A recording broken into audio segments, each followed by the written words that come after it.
Bank reconciliation statement, जो chapter start हुआ है आप लोगों का नया, वो है bank reconciliation statement, BRS। One of the important chapter है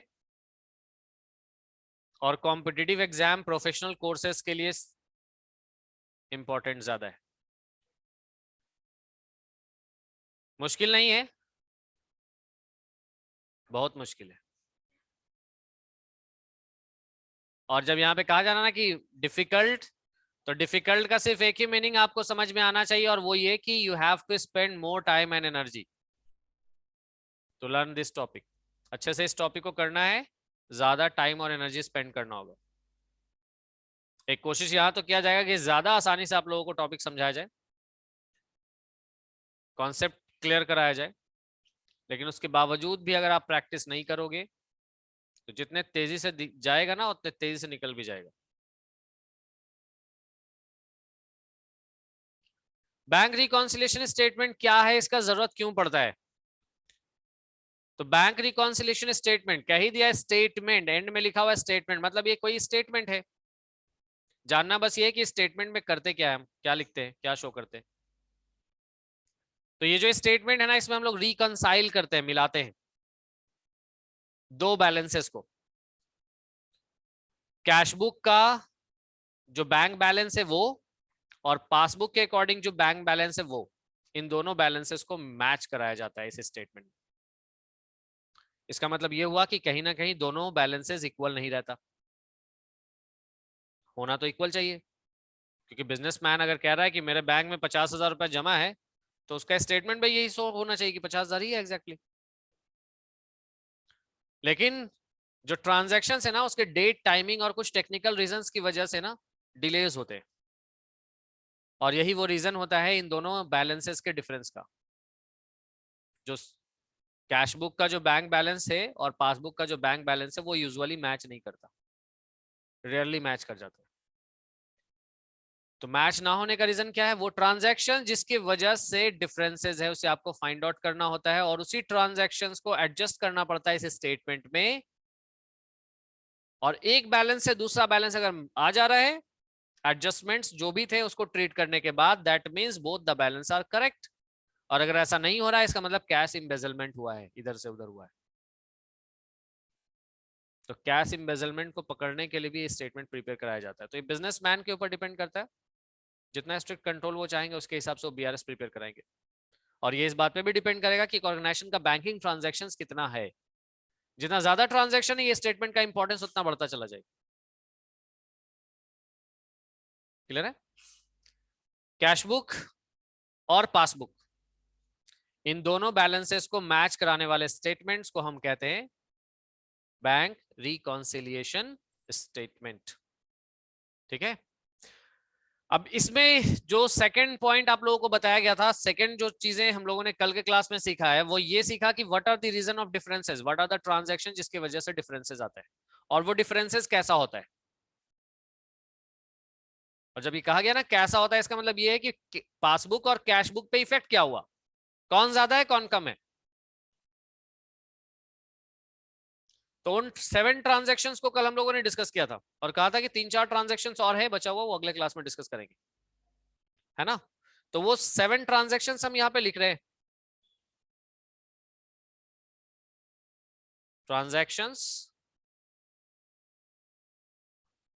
effect on cash book and passbook. ठीक है? पहला जो ट्रांजैक्शन आप लोगों को लिखाया गया था वो क्या था? Check deposited but not yet credited by bank, यही था ना?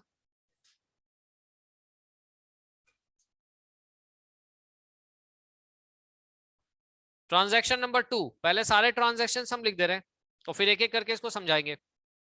यूं समझ लीजिए कि जो लोग कल एब्सेंट थे उनके लिए पहला क्लास है, और एग्जैक्टली वैसे ही बताया गया। कल थोड़ा ज्यादा डिटेल से इस पर डिस्कशन हुआ था, आज ब्रीफली इस पॉइंट्स को बताया गया।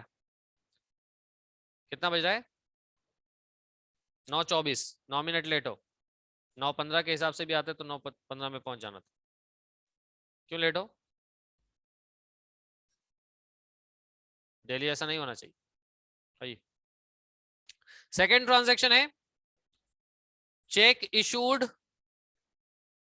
But not yet presented for payment.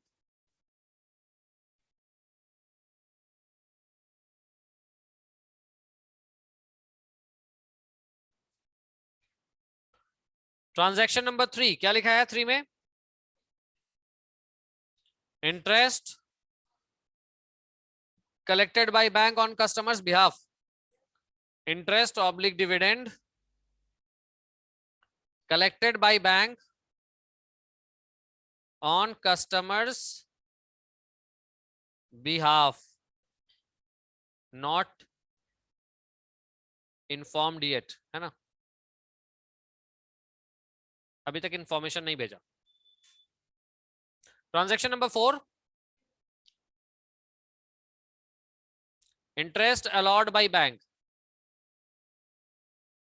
Transaction number 5 interest charged by bank. Transaction number 6 amount directly deposited by customer in merchant's banker in bank account of the businessman, है ना? In bank account of the businessman. और कोई transaction है? Standing payments made by bank, यही था ना? Standing payments made by bank. देखो ये 7 ट्रांजैक्शंस और इसके इफेक्ट कल डिस्कस हुए और इन 7 ट्रांजैक्शंस के इफेक्ट को रटाया नहीं गया, समझाया गया. चेक डिपॉजिटेड, चेक से पैसा मिला, चेक को बैंक में जमा किए, तो क्या सेम डे पेमेंट आ जाता है? टाइम लगता है. लेकिन जो अकाउंटेंट है आपका ना, वो कैश बुक में सेम डे रिकॉर्ड कर लेगा. जैसे ही आपने चेक बैंक में जमा किया ना, वो बैंक का बैलेंस बढ़ा देगा. तो दैट मींस क्या हुआ? चेक बैंक गया, कैश बुक बढ़ गया. Your right hand is your cash book. तो चेक जैसा ही बैंक गया, क्या हो गया? क्या बढ़ा? राइट हैंड यूज करो, ठीक है? वरना अगर ऐसे नहीं करोगे ना, तो ये चैप्टर उस तरीके से नहीं होगा, जैसे उस तरीके से नहीं सीख पाओगे जैसे सीखना चाहिए. Right hand use your cash book, left hand passbook. Assume करके चल रहे, जरूरी नहीं है आप लेफ्ट राइट रिप्लेस कर सकते हो, but we are taking right side cash book और लेफ्ट साइड पासबुक के बैलेंस को. तो स्टार्ट. कैश चेक जमा किया ना आपने, तो आपके अकाउंटेंट ने क्या किया है? कैश बुक को बढ़ा दिया. अकाउंट में पैसा आया क्या? तो कंपैरेटिवली आपको क्या दिख रहा है? कैश बुक ज्यादा है, पासबुक कम है. तो यानी यहां पे इफेक्ट में हम लिख सकेंगे cash book is on higher side और पासबुक. इसका मतलब ये नहीं समझना कि एक बढ़ा है तो दूसरा घटा है, नहीं. एक को सिर्फ बढ़ाया गया है, दूसरा अपने जगह पे रह गया. इसकी वजह से ये इसका बैलेंस हाई है और इसका बैलेंस लो है. Is that clear? ये था फर्स्ट ट्रांजैक्शन. समझ आया सबको? अब आइए सेकंड ट्रांजैक्शन, चेक इशूड. आपने चेक से किसी को पेमेंट कर दिया, तो चेक से पेमेंट करा, क्या होगा?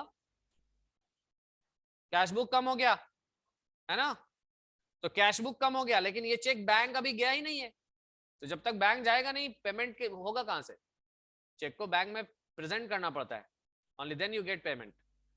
तो इसका मतलब पेमेंट अभी, तो पासबुक से कोई अमाउंट अभी डिडक्ट नहीं हुआ. That means cash book is on lower side और पासबुक कंपैरेटिवली हायर है. समझ आ गया? Second transaction. थर्ड, इंटरेस्ट और dividend collected by bank. Businessman जो है डिफरेंट जगह पे इन्वेस्टमेंट करके रखा हुआ है, तो इन्वेस्टमेंट में उसको अर्निंग होगा. अगर किसी को लोन दिया होगा तो इंटरेस्ट मिलेगा, और कहीं अगर शेयर्स वगैरह में पैसा इन्वेस्ट किया है तो डिविडेंड अर्न करेंगे. ये दोनों ही इनकम है बिजनेसमैन का. तो अगर ये इनकम को कलेक्ट करने का रिस्पॉन्सिबिलिटी बैंक को दिया गया, जो कि नॉर्मली बैंक अकाउंट ही दिया जाता है, डायरेक्टली अकाउंट में पैसा क्रेडिट किया जाता है, तो अकाउंट में डायरेक्टली पैसा आ जाएगा इंटरेस्ट और डिविडेंड का. तो वही लिखा हुआ है interest dividend collected by bank on customers behalf. लेकिन इसका इंफॉर्मेशन बैंक को, बैंक जो है ना बाद में भेजती है, सेम डे नहीं. तो इसका मतलब क्या होगा, एक रीजन ऑफ डिफरेंस ये भी हो गया, बैंक में इंटरेस्ट और डिविडेंड कलेक्ट हो गया, क्या बढ़ा, पासबुक बढ़ गया ना। कैश बुक में कोई चेंज हुआ है अभी, जब तक कि इंफॉर्मेशन बिजनेसमैन को भेजा ना जाए, वहां रिकॉर्ड ना हो, कैश बुक में कोई चेंजेस नहीं होगा। That means passbook is on higher side, cash book अपनी जगह पे लोअर है कंपैरेटिवली। तो cash book lower, passbook higher. Clear है। ट्रांजैक्शन नंबर 4, बैंक में आपका पैसा है, इंटरेस्ट चार्ज भी होगा, इंटरेस्ट दिया भी जाएगा बैंक की तरफ से। बैंक ने अगर आपको इंटरेस्ट दिया है तो आपका पासबुक का बैलेंस बढ़ा होगा ही घटा होगा। बैंक ने इंटरेस्ट दिया, बैंक लॉर्ड इंटरेस्ट, पासबुक बढ़ गया, पासबुक इज ऑन, यानी balance as per passbook is higher और कैश बुक, लेकिन उल्टा है, आपने ओवरड्राफ्ट कर रखा था तो बैंक इंटरेस्ट चार्ज करेगी। बैंक ने अगर इंटरेस्ट चार्ज किया मतलब कम हो गया। अच्छा, interest charge by bank oblique bank charges भी लिख लीजिए इसमें, एक और टाइम के लिए, टर्म के लिए अलग से लिखाने से बेहतर है कि हम यहीं पे लिख लें। Interest charge by bank oblique bank charges, यानी बैंक ने आपको लोन वगैरह प्रोवाइड किया है या बैंक ने आपको ओवरड्राफ्ट फैसिलिटी दिया है और उस ओवरड्राफ्ट फैसिलिटीज पे आपका कुछ इंटरेस्ट आपसे लिया जा रहा है बैंक के द्वारा, तो इंटरेस्ट चार्ज बाय बैंक में आया वो। और उसके अलावा बैंक बहुत सारी फैसिलिटीज देती है, एटीएम फैसिलिटीज, ट्रांजैक्शंस फैसिलिटीज, तो उसके लिए स्मॉल अमाउंट भी चार्ज करती है bank, that is banks earning. ठीक है ना। तो ये दोनों अमाउंट बैंक कट करेगी ना आपके अकाउंट से, मतलब पासबुक क्या हो जाएगा, लोअर हो जाएगा, पासबुक का बैलेंस लो है,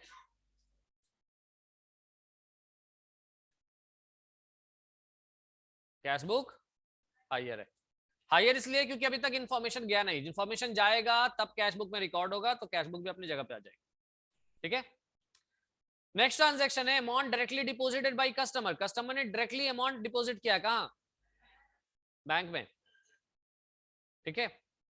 तो बैंक में अगर कस्टमर ने डायरेक्टली डिपॉजिट करा है तो मतलब पासबुक का बैलेंस बढ़ गया, पासबुक हायर हो गया, तो कैश बुक कंपैरेटिवली लोअर है।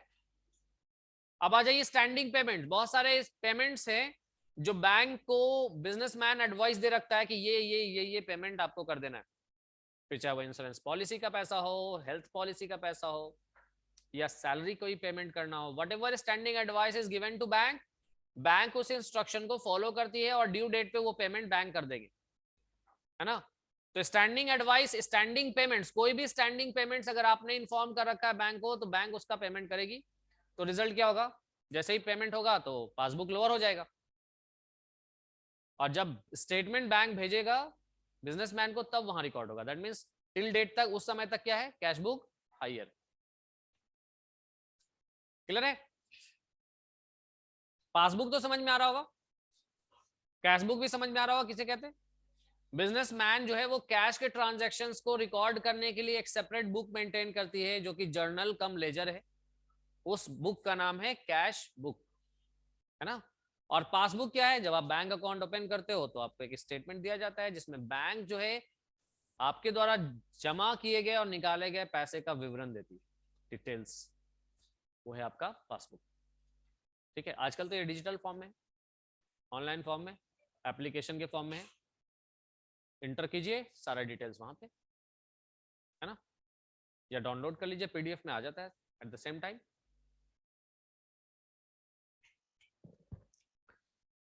Next transaction number 8, cheque deposited but dishonoured.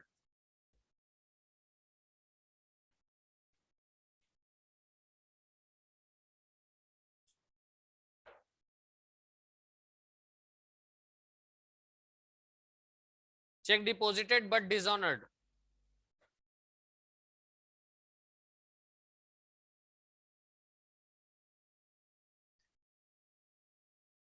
Cheque deposit तो किया था आपने, वो चेक डिसऑनर हो गया, तो जब डिपॉजिट किया था तो आपने बैंक को बढ़ा दिया, लेकिन पैसा तो आया नहीं, that means cash book higher side पे और पासबुक क्या है, लोअर साइड पे। ठीक है। ट्रांजैक्शन नंबर 8, 8 के बाद अब आ जाए ट्रांजैक्शन नंबर 9।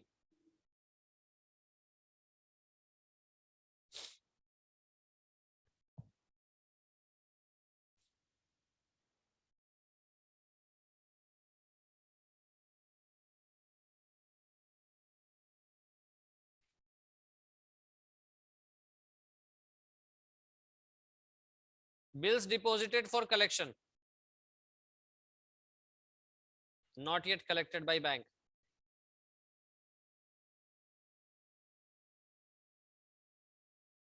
कैश बुक क्या होगा, हायर साइड पे है, पासबुक लोअर साइड। यानी कलेक्शन के लिए बिल्स को बैंक में जमा कर दिया, लेकिन बैंक ने अभी तक उसको कलेक्ट नहीं किया।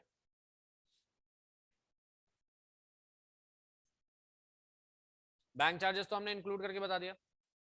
और भी कुछ ट्रांजैक्शन है जो कॉमन नेचर का है, क्वेश्चन में हम लोग डील करेंगे उन ट्रांजैक्शंस को। ये था आप लोगों का 9 different points of differences, 9 common point of difference, जिसकी वजह से कैश बुक का बैलेंस और पासबुक का बैलेंस मैच नहीं करता। ठीक है, तो ये हायर और लोअर का कॉन्सेप्ट समझ में आ गया सबको? क्योंकि अगर ये कॉन्सेप्ट नहीं समझ में आया तो इसके आगे तो बिल्कुल भी नहीं समझ में आएगा कि कब ऐड हो रहा है, कब लेस हो रहा है, सब ऊपर ऊपर जाना है। तो इसलिए यहां पर एक एक ट्रांजैक्शन अच्छे से समझ लीजिए आप। ऑल दी 9 ट्रांजैक्शन जो यहाँ पे लिखाया गया है उसके इफेक्ट आपके माइंड में होना चाहिए।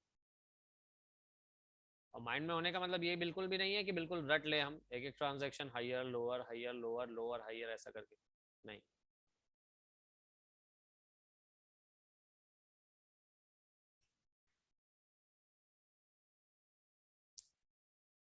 आज मैथ्स का क्लास मिस नहीं करना, क्योंकि कल का मैथ्स का क्लास ऑफ रहेगा।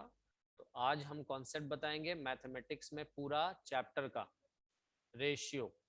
ठीक है, तो रेशियो से रिलेटेड सारा कॉन्सेप्ट आज खत्म हो जाएगा और आप लोगों को पूरा एक्सरसाइज मिलेगा बनाने के लिए। ठीक है, कल पॉसिबिलिटी है ऑफ रहने का, कल कुछ काम है तो उसमें बिजी रहेंगे, तो पॉसिबिलिटी है ऑफ रहने का, ना भी ऑफ रह सकता है, लेकिन ज्यादा पॉसिबिलिटी ऑफ रहने का। इसलिए आज का फाउंडेशन का मैथ्स का क्लास इंपॉर्टेंट।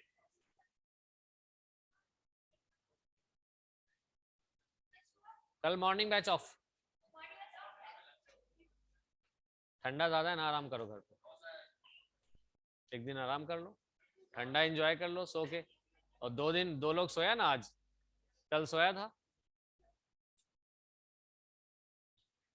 चले इसके आगे बढ़े,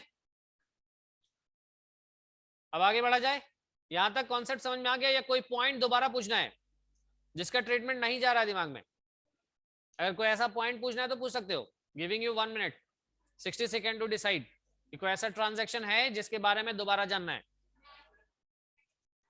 9th ट्रांजैक्शन, बैंक में बिल डिपॉजिट कर दिया है कलेक्शन के लिए, लेकिन अभी तक बैंक ने पैसा कलेक्ट ही नहीं किया। तो बिल जब भेज दिए बैंक में तो कैश बुक तो बढ़ गया, क्योंकि बिजनेस सही गया ना, तो कैश बुक बढ़ा दिया गया, लेकिन अभी तक कलेक्ट नहीं हुआ है तो पासबुक नहीं बढ़ा। 8 नंबर में चेक डिपॉजिटेड लेकिन डिसऑनर, चेक जब जमा किए थे तो बैंक बुक कैश बुक बढ़ा दिए, लेकिन वो डिसऑनर हो गया, यानी पासबुक बढ़ा ही नहीं। तो cash book is on higher side and passbook is on lower side. Amount customer ने डायरेक्टली आपके अकाउंट में डाल दिया पैसा, तो आपका पासबुक का बैलेंस आपके अकाउंट में आएगा message, your account is credited with. तो क्रेडिट होता है तो खुश होता है ना सब, पैसा आया है ना, और डेबिट हुआ तो हड़बड़ाना शुरू की कहाँ गया पैसा। तो your account is credited with, directly amount जमा किया गया आपके अकाउंट में, that means account bank balance आपका बढ़ गया, यानी passbook is on higher side. Cash book में रिकॉर्ड नहीं हुआ अभी तक। हाँ, 7 में है स्टैंडिंग पेमेंट्स। स्टैंडिंग पेमेंट्स कहते किसको है? देखो, जब बैंक को एक बिजनेसमैन इंस्ट्रक्शन दे रखता है कि ये पेमेंट आपको इस डेट पे कर लेना है, तो वो डेट आएगा पेमेंट हो जाएगा। सपोज करो इंश्योरेंस प्रीमियम पेड कर देना है, बैंक को आपने एडवाइस दे रखा है, तो वो डेट जैसे ही आएगा ना, इंश्योरेंस प्रीमियम का पैसा आपके अकाउंट से कट जाएगा, पासबुक कट गया। ये इन्फॉर्मेशन जब बिजनेसमैन को जाएगा तब रिकॉर्ड होगा, तो तब तक तो डिफरेंस का रीजन बना ना। और कोई ट्रांजेक्शन? हाँ, आ रहे हैं, उस पे आ रहे हैं, इस पॉइंट पे आ रहे हैं। ये हो गया। और कोई है इस 9 पॉइंट में, और किसी का कोई पॉइंट ऑफ डिफरेंस है जिसको समझ में नहीं आ रहा है? चले आगे बढ़ते हैं हम लोग।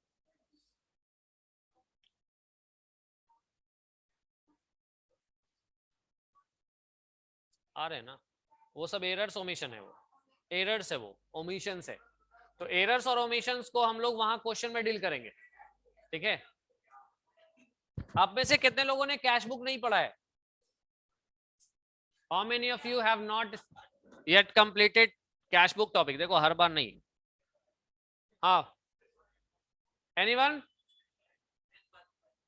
कैश बुक अगर नहीं बढ़ाया आप लोगों ने ना, तो एप्लीकेशन पे जिस एक्सेस मिल गया होगा, एप्लीकेशन में 11th वाले बैच में जो एक्सेस मिला है उसमें एक चैप्टर होगा सब्सिडियरी बुक। सब्सिडियरी बुक में कैश बुक का लेक्चर 3-4 लेक्चर जरूर देख लेना, ज्यादा नहीं कह रहे, 3-4, और उसको कंप्लीट कर लेना नोट्स बना करके।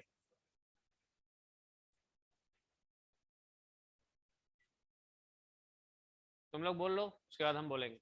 बोलो।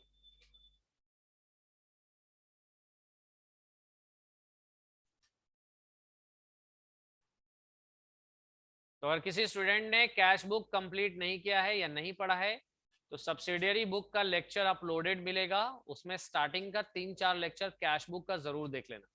इससे क्या होगा ना कि कैश बुक का कॉन्सेप्ट आपको समझ में आ जाएगा, और उसको नोट कर लेना, कंप्लीट कर लेना, 2-3 घंटा स्पेंड करना है टाइम, दैट्स इट, ठीक है। अगर आप चाहते हैं कि ये टॉपिक आपका अच्छा हो तो that is a precondition there, ठीक है। कर लेंगे, तुम्हारा भी नहीं ना हुआ होगा, कंप्लीट कर लेना एप्लीकेशन से सब्सिडियरी बुक, और ये जो आज हुआ है उसका नोट्स भी तैयार कर लेना है। अभी हम लोग आगे आते हैं नेक्स्ट पॉइंट डिस्कशन का, और अगर साइलेंस मेंटेन नहीं करोगे तो हम यहाँ पे स्टॉप कर देंगे।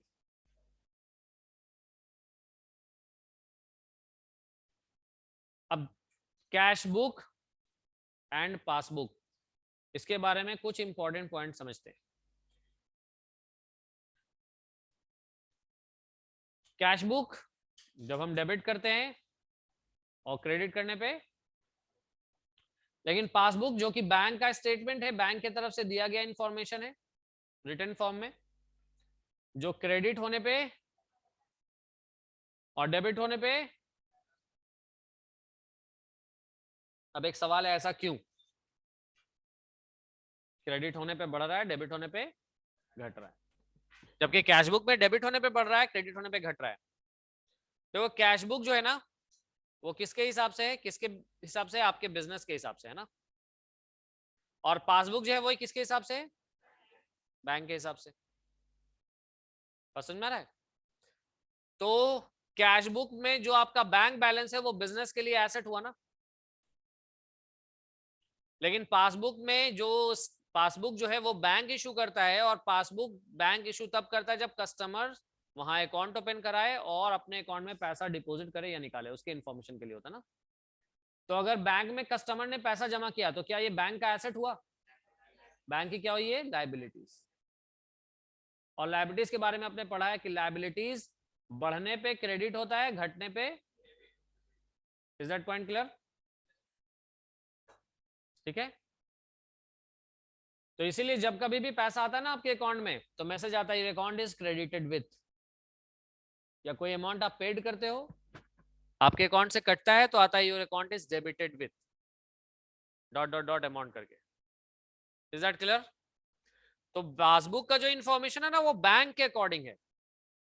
तो बैंक में जब कस्टमर पैसा डिपॉजिट करता है ना, तो बैंक का कर्ज बढ़ता है, बैंक के ऊपर लायबिलिटीज इंक्रीज करता है, क्योंकि उसको ये पैसे लौटाने हैं, ठीक है ना। और जब पैसा वो पेड कर देता है तो बैंक की लायबिलिटीज कम हो गई। यही वजह है इन दोनों के अपोजिट होने का। Is that clear? Point of view important, एक ही चीज किसी के लिए एसेट्स है तो किसी के लिए लायबिलिटीज, ठीक है। अब ये तो हो गया एक पॉइंट। अब आते हैं हम लोग फर्दर नेक्स्ट पॉइंट की तरफ, बीआरएस से रिलेटेड, और वो है कि ट्रीटमेंट कैसे करेंगे। तो या तो आपको कोई टर्म ऐड करना होगा या कोई लेस करना होगा। अगर मान लो कोई ट्रांजैक्शन है जिसकी वजह से कैश बुक हायर है और पासबुक लोअर है, सपोज करो कोई ट्रांजैक्शन है और आपको मालूम है कि उसका इफेक्ट ही होना है, कैश बुक हाई है और पासबुक लो है, कैश बुक हाई है, पासबुक अपनी जगह पे मतलब लोअर साइड पे, राइट। तो इन दोनों बैलेंसेस को मिलाने का तरीका क्या है? कैश बुक को कम करो, माइनस करो, एक तरीका, या पासबुक में प्लस करो, दूसरा तरीका। दोनों तरीके से बराबर हो सकता है, लेकिन करना तो कोई एक है ना। या तो कैश बुक को माइनस करेंगे या तो पासबुक को प्लस करेंगे, यही दोनों में से कोई एक टर्म ट्रीट करेंगे, एक तरीके से ट्रीटमेंट करेंगे। तो वो कैसे डिसाइड होगा, वो डिसाइड होगा स्टार्टिंग बैलेंस से। कैसे डिसाइड होगा? Starting balance. What is the starting balance? अगर स्टार्टिंग बैलेंस आपका पासबुक है, स्टार्टिंग बैलेंस आपका पासबुक है तो क्या करोगे? प्लस। लेकिन अगर स्टार्टिंग बैलेंस आपका कैश बुक है, क्लियर है? तो पता चल गया क्या करना है, कब ऐड होगा कब लेस होगा, ये डिपेंड करेगा कि स्टार्ट में कौन सा बैलेंस है। If the starting balance is cash book तो आपको कैश बुक के अकॉर्डिंग एडजस्टमेंट करना है। If the starting balance is passbook तो पासबुक के अकॉर्डिंग एडजस्टमेंट करना है। कैश बुक अगर हायर है और कैश बुक स्टार्टिंग पॉइंट है तो कैश बुक को लेस कर दोगे, कैश बुक अगर लोअर है तो प्लस कर दोगे। क्लियर है? तो ये डिपेंड किस बात पे करेगा कि ऐड होगा या लेस, ये डिपेंड करेगा what is the starting point. Starting point क्या है? Is that clear everyone? है ना? सबने तो कह दिया यस। क्वेश्चन पूछते। बैंक चार्जेस, बैंक चार्जेस, हम सब लोग एक साथ बोलने नहीं लग जाना, हैंड रेज करना है और उसी को जवाब देना है, ठीक है? बैंक चार्जेस क्वेश्चन में दिया हुआ 5000, bank charges 5000, bank charges charged by bank 5000, starting balance cash book का है, क्या करोगे? हाथ उठाना है पहले। Bank charges charged by bank दिया हुआ है क्वेश्चन में, और आपको स्टार्टिंग बैलेंस है कैश बुक, और बीआरएस में इसका ट्रीटमेंट करना है। दो लोगों ने सिर्फ हैंड रेज किया, बाकी लोग डाउट में हैं। अभी तो बोले यस सर सब क्लियर हो गया। सब क्लियर हो गया का मतलब क्लियर हो गया, मतलब कि वो डस्टर चल गया दिमाग पे, एकदम क्लीन हो गया, है ना, एकदम साफ। सर क्लियर हो गया, एकदम स्वच्छ हो गया, एकदम इंटरनल में कोई कॉन्सेप्ट ही नहीं रहा। हाँ बोलो। कैश बुक को कम करेंगे। Bank charges charge by bank का मतलब हुआ पासबुक कम हो गया है, पासबुक से पैसा कट गया। पासबुक लोअर है मतलब कैश बुक हाइयर है, और आपका स्टार्टिंग पॉइंट कैश बुक है, cash book is higher, minus कर दो। Is that clear? Another transaction, check deposited but not yet collected by bank. बोलो सीए का प्रिपरेशन करने वाले। हाँ बोलो। आयुष, आयुष नाम है ना? रिपीट करें? वो तो कर लिया तुम प्रिपरेशन। जिसको बोलना पड़े कि रिपीट करिए क्वेश्चन, मतलब उसका टेंशन कहाँ थे? घर का नाश्ता याद आ रहा था कि जल्दी से छुट्टी हो जाए, उसके बाद घर जाके नाश्ता करेंगे। Check deposited but not yet collected by bank, और स्टार्टिंग बैलेंस आपका पासबुक है।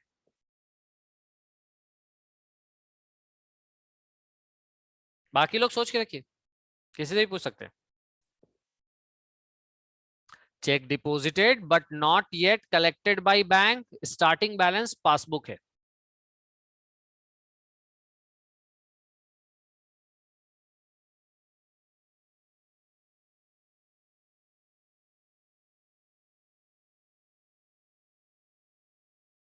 राजीव, दो दो राजीव एक साथ बैठ गया है। अच्छा एक तुम्हारा टाइटल क्या है और तुम्हारा टाइटल क्या है?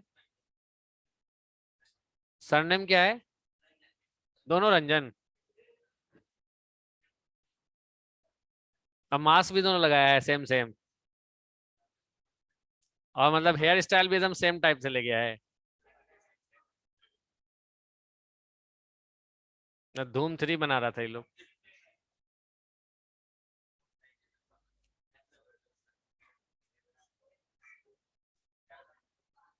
बोलो। Check deposited but not yet collected by bank, passbook की स्टार्टिंग पॉइंट है। बाकी लोग सोचिए क्या होगा, ऐड करोगे? सही है, सही है। Check deposited not yet collected का मतलब क्या, नॉट येट कलेक्टेड का मतलब क्या हुआ? चेक जैसे ही जमा हुआ कैश बुक बढ़ गया ना, यानी passbook is on lower side, starting point passbook है, ऐड कर दो इस ट्रांजैक्शन को, बराबर हो जाएगा। यही मैंने, ये अगर सीख रहे हो समझ रहे हो? तो ये चैप्टर बहुत आसानी से बना लोगे, one of the best chapter में होगा ये आपका। कौन बोला? खड़े हो जाओ एक बार फिर से, बार बार 3 बार। बैठो, ध्यान दो। क्वेश्चन क्या था? तुम ही रीड करो क्वेश्चन जो हमने बोला अभी। क्वेश्चन क्या दिया था? खड़े हो गए। Silence. Check deposited but bank ने कलेक्ट नहीं किया, है ना? इसका इफेक्ट बताओ पहले। कैश बुक और पासबुक में इफेक्ट बताओ, कौन ज्यादा है कौन कम है? पहले ही गड़बड़, इसलिए लगा कि दोबारा पूछ लें। ट्रेन था, रास्ता चला रहे थे, एक इधर पटरी कटा, एक इधर पटरी कटा, पहले ही इधर ले लिए, जाना इधर था।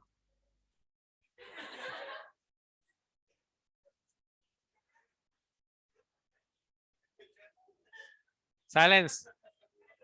क्या कहा क्वेश्चन? चेक डिपॉजिटेड, तो चेक जब जमा हुआ क्या बढ़ा होगा? चेक जमा किए तो कहां रिकॉर्ड हुआ? किसने रिकॉर्ड किया? बिजनेसमैन, बिजनेस में रिकॉर्ड हुआ कि नहीं? यानी कैश बुक बढ़ा ना, बैंक में पैसा आया अभी नहीं आया ना, तो मतलब ज्यादा कौन हुआ?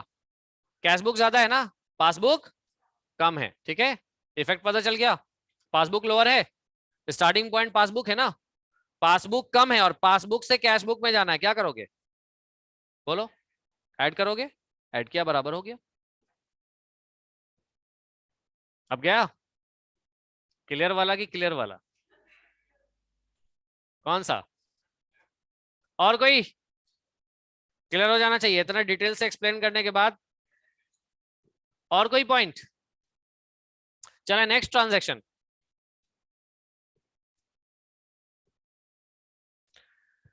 Next transactions. कितना टाइम हो गया? अच्छा लास्ट, नेक्स्ट नहीं लास्ट, लास्ट ट्रांजैक्शन, आज का लास्ट ट्रीटमेंट। अब लास्ट में डर रहा होगा कि मेरे पास ना आए क्वेश्चन, मेरे पास ना आए क्वेश्चन। लास्ट ट्रांजैक्शन है dividend collected by bank on customers behalf. Dividend collected by bank on customers behalf. बोलो। कैश बुक स्टार्टिंग बैलेंस है, कैश बुक में। Very good, sit down. सही है ना? नहीं, क्या होगा तो फिर बताओ? माइनस होगा। इफेक्ट क्या है पहले ट्रांजैक्शन का? Dividend collected by bank, effect क्या हुआ? क्या हाइयर है? साइलेंस। कैश बुक लोअर है ना, और स्टार्टिंग पॉइंट क्या बोला था हमने? कैश बुक ही तो बोला था हमने, बोला स्टार्टिंग बैलेंस कैश बुक, तो कैश बुक में तो